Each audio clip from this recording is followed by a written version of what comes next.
Hi, folks, we're back. Thanks for watching that break. I guess our stats in uThermal both AFK. uThermal was trying to get a hold of stats, and stats only just responded. Okay, cool. So we'll be getting this going soon. Um, this is so crazy. Again, like I love that this feels like we're still just casting IEM games. Like we're casting the IEM qualifier again. Like with the quality of players playing and the games being played, it's been awesome. So that being said, yeah, this will be another qualifying match. The winner will play against Snoot for that $200 watch code, which would be great, and of course spots for that, I guess, grand finals. Going back to the Team Liquid thread, it is 61%, excuse me, 51% in favor of doing a 4-player WCS style group, and 49% on an 8-man single elimination bracket. So we'll say cutoff time for this will be at the end of the second qualifier. When we conclude the second qualifier, we'll take whatever vote is currently winning at that time. Makes sense. Well, I guess Vito's gonna take a little while. Okay, so yeah, let's.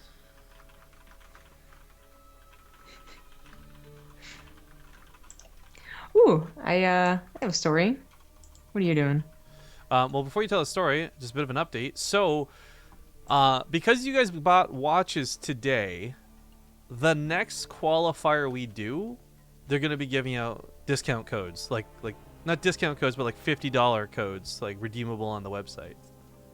So, 3 to 5 of those, I guess, for the next time we stream. I'm gonna see if maybe they'll consolidate it, but that's awesome. So the next qualifier is in like 4 days or something. It's not even that far away, but that means the people in chat will get a chance to actually get some of these watches for even cheaper than the current discount. But I'm sorry, your story. Go on.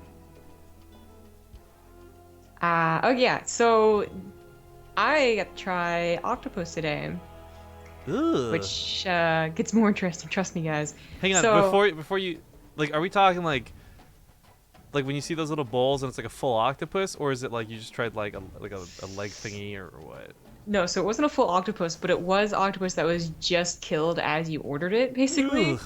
So it's still wiggling and moving, and you actually have to be very, you have to be like not very careful, but you have to be somewhat careful to actually thoroughly chew, or like the suction cups can actually get stuck in your throat. Ah. Ugh. So how Yeah, was it? Was it at least it good? was actually pretty good. So like they already like kind of sprinkle it with oil anyway, sesame oil, which is pretty good tasting. But then they also give you like dipping sauce. They were so hard to pick up though. Like they just kept wiggling and sliding off the chopsticks. I actually figured Ugh. out that it was better to let them suck onto one chopstick than it was trying to pick them up. Is this like you got this on your own, or this was like with Scarlett and everyone else? With Scarlet and rapid casting. So So did they rapid also casting, try the? yeah. Ugh. I was the last to try it. I was like gung ho, but I was like, wait, I'm actually kind of scared. And rapid actually like he had like the big ones that actually like big suction cups. And it's funny because I guess I got like small to medium ones, and I would also like chew on them so fast I never got this feeling. But both of them would have these faces sometimes that were like really weird faces because apparently the suction cups were like sticking to the gums or like to the teeth, like the roof of the mouth or anything.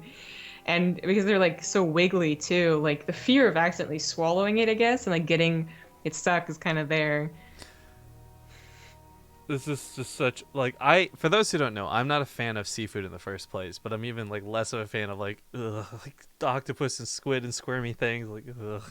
It was a very interesting experience, but it actually tasted pretty good. Like, I don't think there was really a taste to the octopus, to be honest. It was just the texture, which is why people like it because it's so chewy, as well as So where did you sit on the it? Like when you oil. were done, rating out of 10, 10 being good. So Where was the when I octopus for you? tried the first one, I was like so scared. I like chewed on it for like 5 minutes, but then I realized it wasn't really that scary, and I actually thought it was pretty good. But it's a little concerning knowing that everything that you eat off that particular plate, you're gonna have to be careful, or you'll choke on it. Like you don't have to usually think about that, you know. That's true. Oh, So that's just so gross for me, man. I can't. I don't like thinking about this. we Ugh. took actually. Oh, I took a video. I forgot I had Wi-Fi. I bought Wi-Fi. Could tweeted it. Damn. It was so interesting, and Well, I I'm just gonna. loved seeing their faces when the suction cups would like stick to them. I'm 100% gonna skip the next Zombie Grub Ah, Korea vlog. That's for certain. Rapid says he just tweeted the video. I'm gonna retweet it. So good. The first map's gonna be Newkirk. Cool. So you bought Wi-Fi? Or how's that work? So you're supposed to be able to buy it like if you just go to the thing and like press like authenticate. It gives you like a little sign in, and it's $1 for 1 hour, $3 for 24 hours. But it doesn't work. So what I had to do was I had to go into a CVS and like talk to a woman who didn't speak any English. I was just like, Wi-Fi? She kind of like, she was like, oh, Wi-Fi. But then they basically just give you a code and you put the code in. Okay. And it's Wi-Fi you can find everywhere. So it's kind of like a Wi-Fi password. Yeah, basically. So I had to do it because I thought I was lost. I went to what I was pretty sure was the right stop on the train, but then I remember the exit, and exits are like kind of important. You'd be going entirely the wrong direction if you don't have the right one. Yeah, that got really, really confusing. The actual, so I guess if it's maybe not so daunting for you because you'd seen it before, but the first time I saw the subway map, I looked at it, I'm like, fuck off. What? Like, there's so many stops, there's so many exits, so many things. Update, by the way, guys, we're just waiting for Stats to join us in the lobby and we'll get going. So we're here, it's uThermal's here, we're just waiting for Stats to come join us. Yeah, Stats not accepted. Come on, Stats. Yeah, so for those who have not seen our schedule and haven't heard us talk about it pretty regularly through all of our casts, we continue to advertise. Riamar, by the way, I believe went and took the time on his own to update our website. So shout out to Riamar for that. But we got a pretty jam-packed week, and this is going to be really, I guess, busy, we'll say. So tomorrow, aka tonight, we've got the Make Korea Great Again tournament. Then we've got on Saturday our Overwatch thing with Ting finally coming to a conclusion. Took forever, thank God. Sunday is going to be the second qualifier for Yord, so you'll have something in the middle of the day for Sunday to watch. Monday, we're going to be double heading both the Leifang Cup Group C and the Corsair Cup. And there's so much StarCraft. So if you guys aren't already following the channel, do me a favor and hit that follow button. Make sure you come back and don't miss any of that StarCraft action. Mm-hmm. But that sounds like I'm talking about the end of the stream. It's not. We are getting into game. Game number 1, Stats versus uThermal. See, the chat had extreme reactions to my story. People have died. People die, like... What? Something like... Yeah, why would you eat something like that then? Oh. Yeah, when we say like they're choking on it, like if you actually choke on it, like there's not an easy way to get it out because it's a suction cup. So, but it happens like from what I looked at just very quickly on Google, like maybe like one person once a year. Oh, that's not so bad. And it's usually because, as far as I understand it, because they were intoxicated. Because soju drinking is what you do while you eat it, and they just weren't careful basically. So it's not that bad. It's like whitewater rafting. Only slightly dangerous. Nope, that's not. Nope. Okay. Hey, we're in game number 1 of the other semifinals. This best of 3 will lead into the qualifying slot for one of these players, but then also a chance at $200 worth of watch codes, I guess, on the website. Code singular. In the bottom right side, we got the Team Liquid player. It's going to be the blue Terran player, uThermal. In the bottom left has the red Protoss. He is Stats. So I have a really great question for you to ask. Rapid casting, I guess. And it's, why is he awake? Why didn't he go home and sleep? Rapid, why are you awake?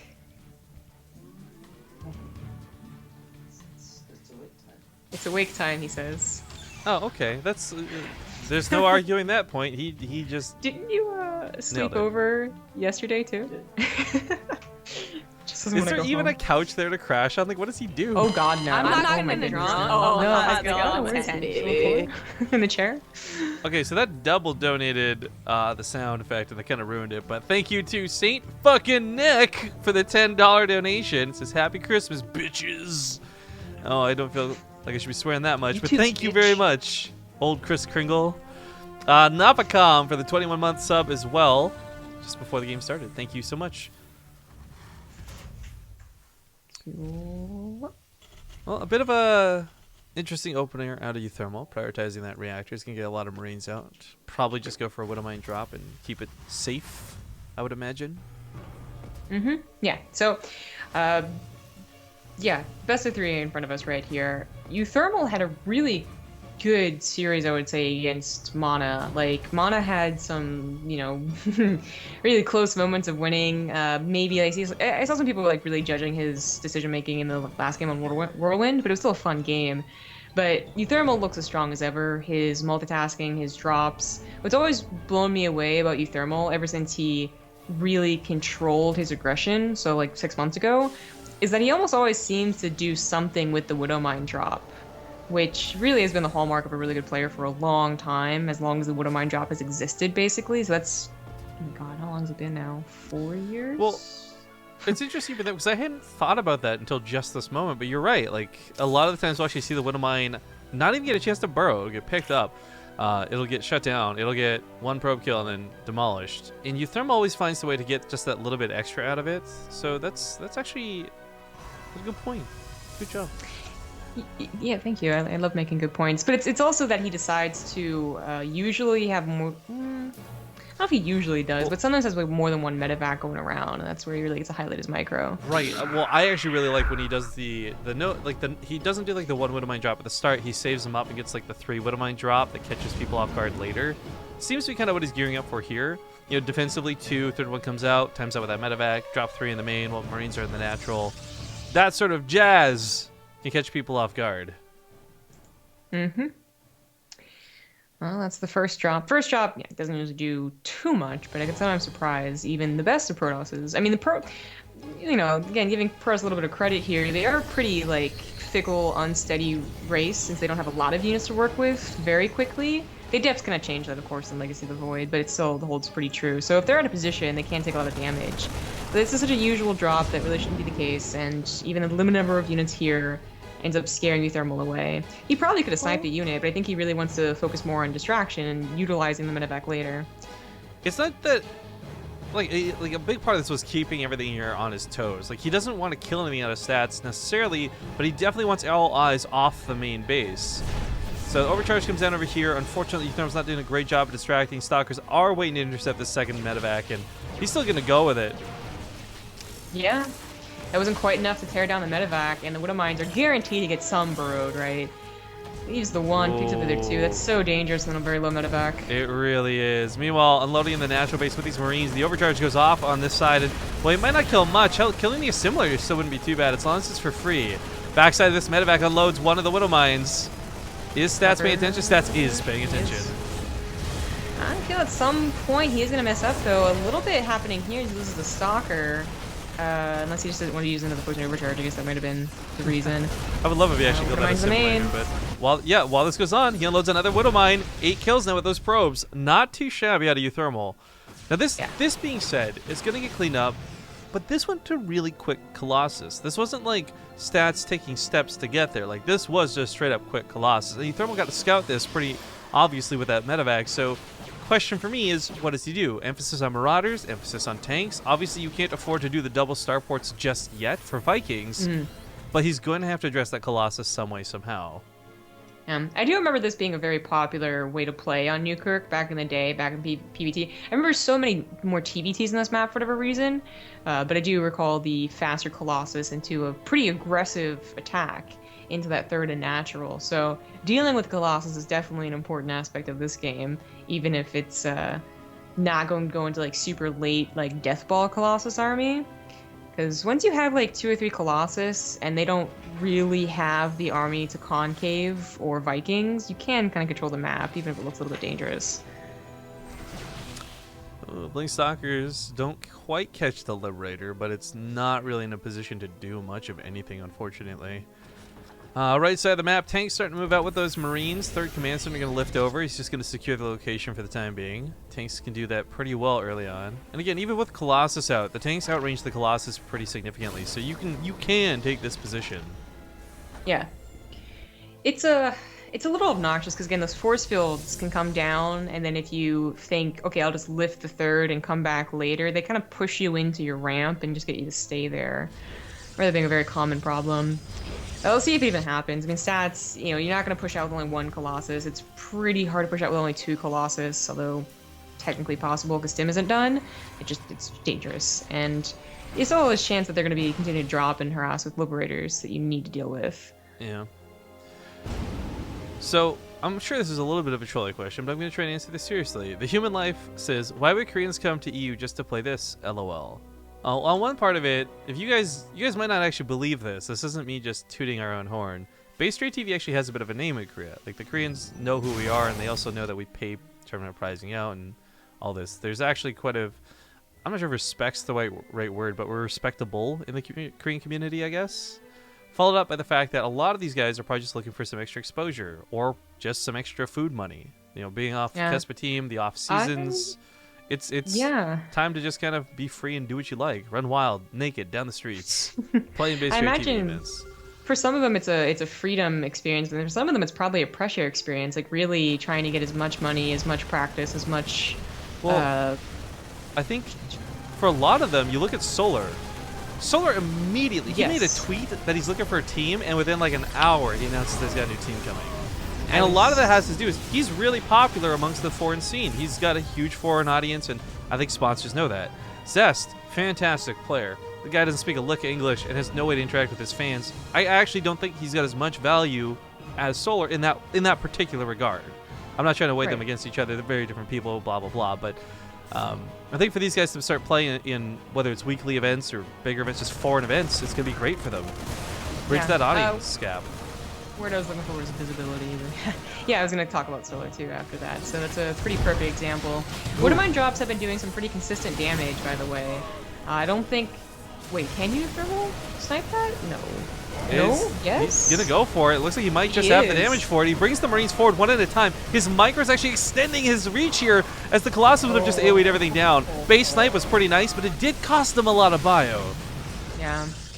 It did. Of course, with the base snipe, he also has killed in total 19 probes, which is pretty impressive. I mean, Stats has been producing probes the entire time, which doesn't look that bad, but this has been a lot of minerals recovering economy for Stats, which makes his fodder for the Colossus not that impressive. So far, like, his biggest attribute is his Colossus, and eventually they're going to be, you know, dealt with just with numbers or Liberators.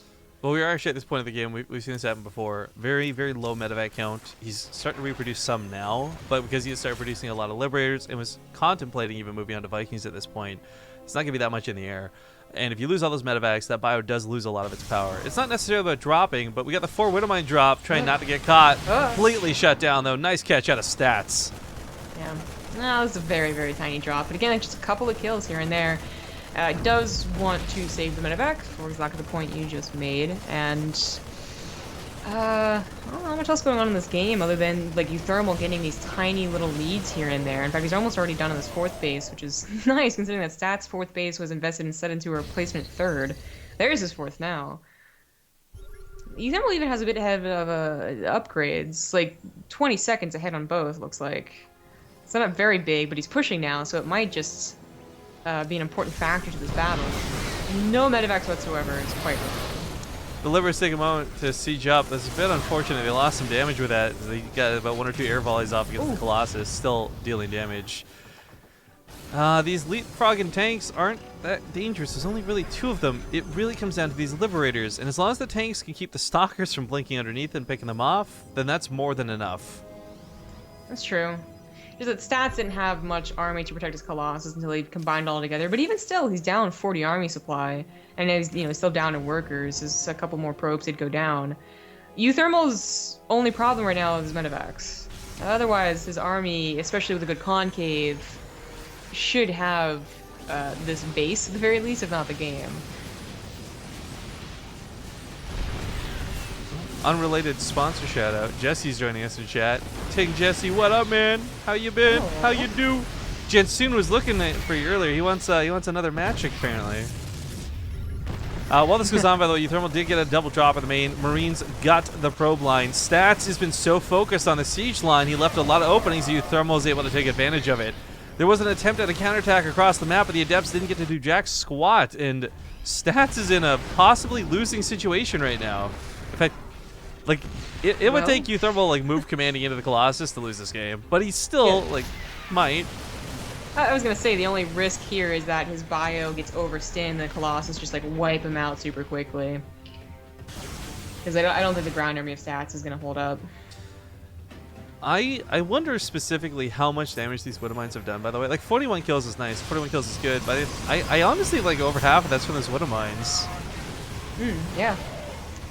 Well, the base is down. uThermal starts moving in. Gonna start teaching up the natural a little bit. Colossus is already pretty low too. Tanks could probably KO these Colossus here. The Colossus are really not... I don't think that's scary. I mean, the Marauder count's so high, he might just be able to split against them. I think he definitely would if he had more medevacs again. Like, his units have been pretty low. He's sandwiched from behind. I don't know. Anyways, he goes up to the natural base. He wants to snipe off another Nexus and really just try and shut stats down. The pylon gets picked off, so all the Warpins are denied. Another base snipe is going to go down. And this is... Like, the uThermal just inherit Polt's ability to snipe Nexus when Polt went to Korea. Like, he's like, I leave this to you. You become the next, like, Nexus sniper son. Maybe. Like, another base is going to go down. uThermal has effectively shut down Stats' income. Stats cannot even afford to build another new Nexus. Oh, sorry, it's because he just built one. But still, the point is, that's at the natural base. There's not a lot of minerals left there. Yeah, he's not mining for his main. Of course, his Widow Mine has taken it over. And while he does clean up the army this time and still manages to hold on to his Colossus count... What? Does he know the Widow Mine's there? Like, what if he transfers the probes back to it? I think so. I think it's... Well, I hope he remembers it there, I guess. Like, he definitely knew that's why he pulled the probes.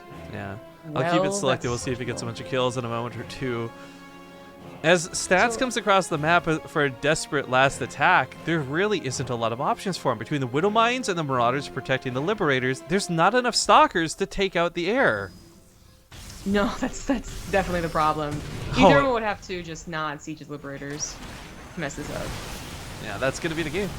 uThermal's going to take game number 1 off of Stats. GG.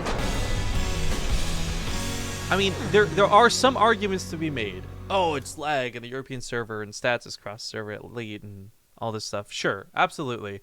But I don't feel like a lot of that came into affect that game. There weren't like these little blink like Stalker micro sessions that were like winning or losing the game. uThermal just tore them apart in many different ways. uThermal's looking very strong versus Terran today. Maybe in this patch. Yeah, it's Protoss. As Terran. Gotcha. So close, Stats. So close. Overground. Overground? Well, as we get the lobby up for Overground, we'll see you guys in 2 minutes. Stick around. Alright, folks, we're back. Thanks for watching that small break. Timing worked out perfectly because the players just got ready too. So you hear the beeps, you hear the countdown. Let's hop into game for Overground. Map number 2. Yeah. Overground. I like his attempt, though.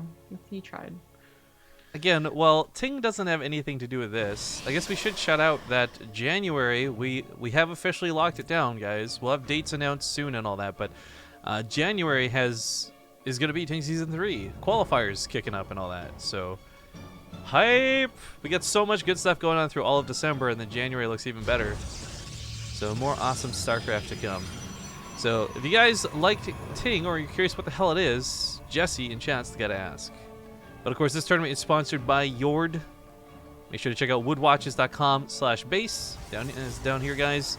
And get your discount codes. Keep in mind, if you're watching the VOD of this, chances are, even though you're not watching this live, this promotion still goes on, like, all year. So make sure to check it out. Top right side of the map, though, he's down 1 game. In map number 2, it's Stats.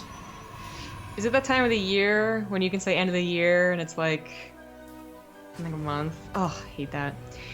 In the bottom left has the red Terran. It's Liquid uThermal. I feel like saying the end of the year at the end of the year isn't the problem. It's when people are like, see you next year. That's always the most annoying thing. When every single New Year's Eve party has that one person who's like, haha, I'll grab a drink. I'll see you next year, eh, bud? And I'm like, are you for real? Like, next year? Come on, man. This was funny when we were 5. I don't remember hearing that too much to be annoyed by it, to be honest. Really? I get so tilted. It sounds like such a nerdy thing to do. Like, I imagine the person saying this as a pocket protector. Well, okay. I don't see it as a nerdy thing. I see it as like somebody who can't, like, they're not creative enough to do small talk, right? So they've got, like, cue cards ready. You know, they've been watching self-help videos. They're like, a fun topic to bring up at a New Year's party is discussing what's going to happen in the new year. You can bring up your resolutions or make a small joke about next year. I always get the, well, I guess we have the rest of the year to find out. And, you know, it's like six days later. Actually, one tradition I never understood, like New Year's countdown, hype, and all this stuff. The kiss on New Year's is one thing I've never understood. Like, the mistletoe thing actually has some historic context to it, like kissing under the mistletoe and all that. The New Year's kiss was just kind of, I feel like, it was the first New Year's countdown, and this guy really just wanted to kiss this hot girl at the party, and she's like, "Why'd you do that?" And he's like, "Oh, it's tradition, don't you know? It's big, yeah." Thing. So then, like, she didn't want to feel awkward because she's supposed to be the cool hot chick, so she's like, "Oh yeah, no, I know what you're talking about." So next year she does it, and that's how it spread. That's like a New Year's STD.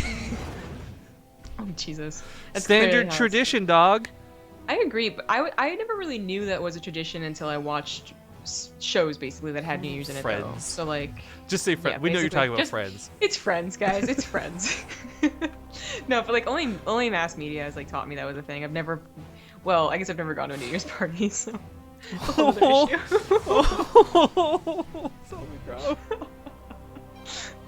And even if I did, I don't think anyone was gonna kiss me.